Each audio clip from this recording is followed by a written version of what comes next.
I overcame 5 criminal court cases in the state of North Dakota that were illegally brought.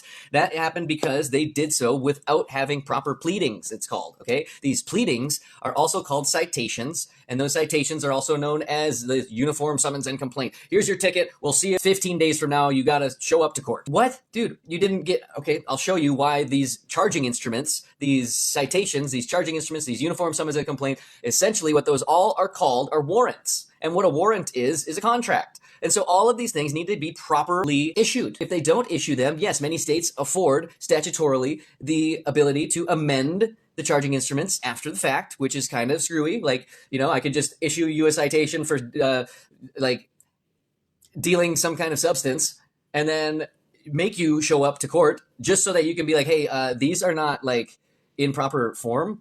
So what is going on here? But they'll just like, oh, okay, well, we'll just amend them then. So it's kind of a really weird and screwy way to enter into contracts. Pleadings have to be proper. Citation documents that are in proper form. Now, I'm going to cover some of the information, not because I am withholding it from you because I am lying. It's because I don't want you to write letters to an address that is not even accurate in the first place. A person would get pulled over, give you the scenario that actually happened to me. So conveying along in my private property, conveying along in my household goods along the public roadway, which is not the property of anybody but the people. Going down the roadway, I don't use credit cards to identify, which I know is what a placard is or a license plate, right? I don't use those. And that is because that should be the signal to anybody who's looking at that such. That's outside of the jurisdiction of the corporation that I do business for, agency on behalf of, right? So, that conveyance must not be the thing that I'm able to govern. And if it is, then I need to give proper pleadings. That's what I was doing. I was bumbling down the roadway, going the, mile, maybe, to where I work. And if we look at the North Dakota Constitution, it's like, I believe it's Article 1, Number 7, subsection 7.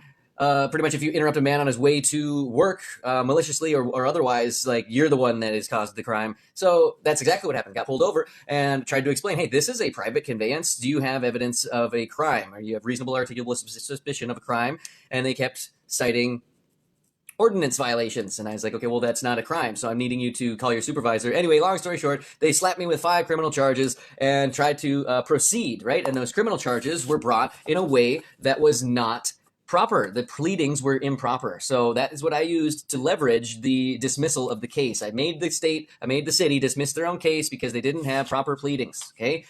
That's what it was. It wasn't leveraging 49 CFR 390.3, Section F, subsection 3, right?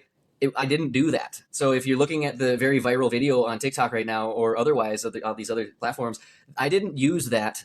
If you don't know what you're doing, you don't want to be taking action. However, this is some legal education that they need to have proper pleadings in place before they can move forward with a case.